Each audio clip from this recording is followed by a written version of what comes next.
नमो तस्से भगवतो अरहतो सम्मा संबुद्धस्से।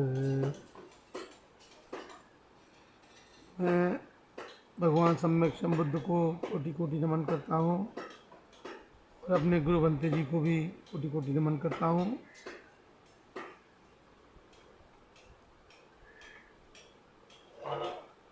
सभी उपासक एवं उपासिकाएं, आज हम आपको एक नए विषय पर चर्चा करने के लिए यहाँ उपस्थित हैं। हम देशना के इस महत्वपूर्ण हिस्से को आज समझेंगे, समझने की कोशिश करेंगे। और जो महत्वपूर्ण हिस्सा है वो ये है, आज एक उपासिका के बारे में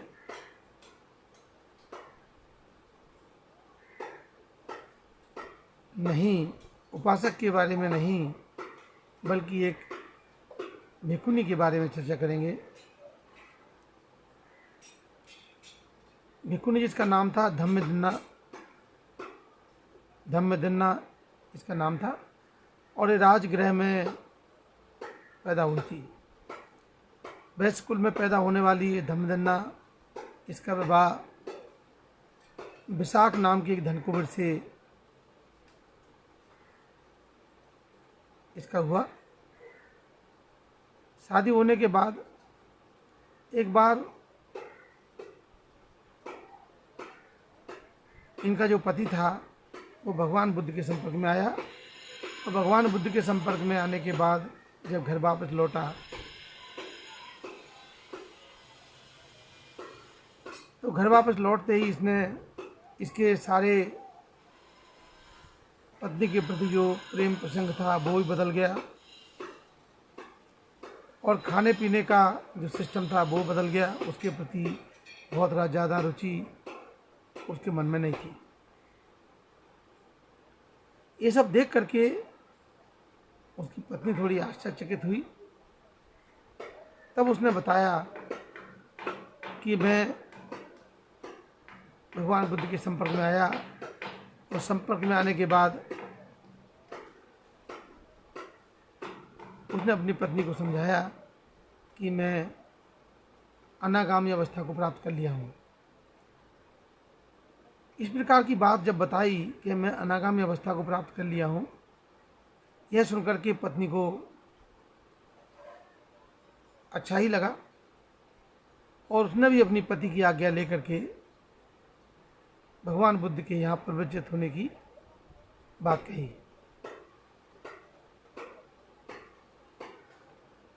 भगवान बुद्ध के यहाँ प्रवृत्त होने का निर्णय लिया और धम्मदिन्ना भी जो है भगवान बुद्ध के यहाँ पहुँच करके प्रवृत्त हुई और वो भी एकांत में साधना करने लगी, एकांतवास में रहने लगी। खूब साधना किया, खूब मन से साधना किया और साधना करते करते करते करते वो अनंत अवस्था को प्राप्त कर ली। भगवान बुद्ध ने उसे अपनी प्रमुख शिष्याओं में धर्म कथिको में अग्र स्थान दिया।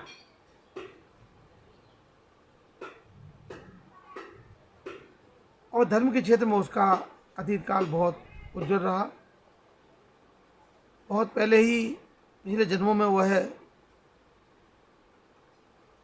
उसके जन्म में बहुत सारी घटनाएं घटी, पर वह सम्यक संबुद्ध जो थे उस समय कश्यप उनके संपर्क में आई। अपने पिछले कल्पों पहले अपने जन्मों में वह उनके संपर्क में आई। जब संपर्क में आई उस समय तो ये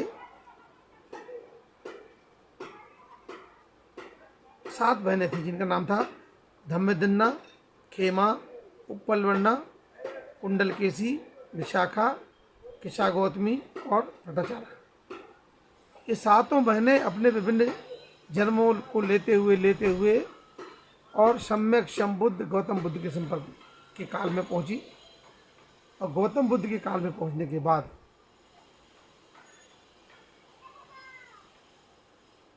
ये धम्मदिन्ना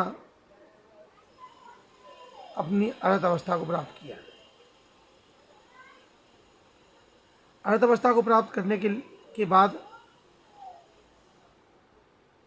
जो विशाख था उसका पति, उसका नाम था विशाख, जो राजगृह के धन कुबेर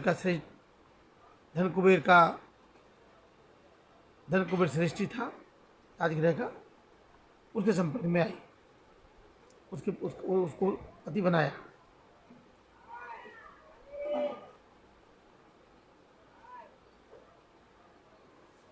और वो भगवान बुद्ध के संपर्क में आने के बाद अनागामी अवस्था तक पहुंचा, परंतु धम्मदिन्ना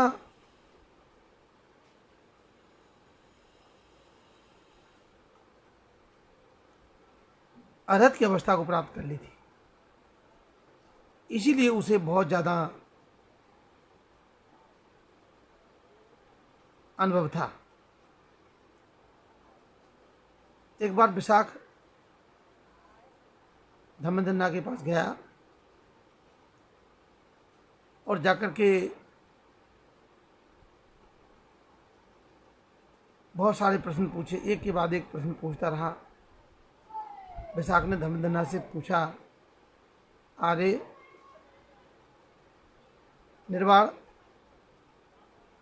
का कौन साथी है, ये सवाल पूछा।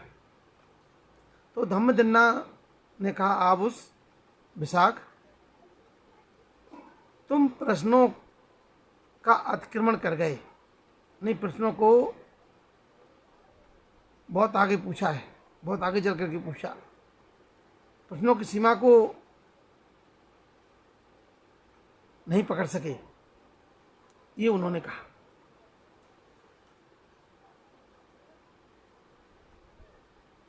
तब उन्होंने कहा, धम्मदिन्ना ने समझाया कि ब्रह्मचर्य निर्वाण पर्यंत है,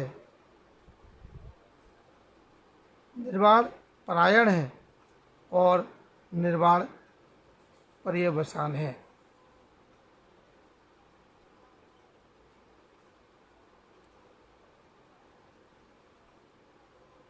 क्योंकि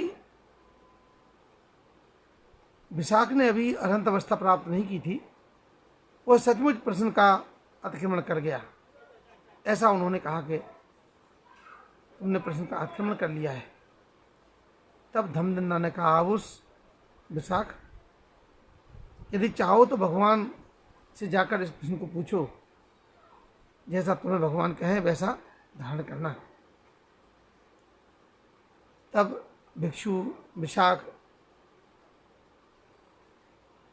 भिक्षुणी धम्मदिन्ना का अभिवादन कर, प्रदक्षिणा कर जहाँ भगवान थे वहाँ पहुँचा और भगवान को अभिवादन कर एक ओर बैठ गया। और उसने धम्मदिन्ना से जो वार्तालाप हुई, वो सारी वार्तालाप भगवान बुद्ध को बताया। और भगवान बुद्ध ने बड़ा सही समझाया कि विशाख, जो धम्मदिन्ना ने कहा है, यदि ये प्रश्न मेरे से भी पूछते तो मैं भी यही जवाब देता, क्योंकि धम्मदिन्ना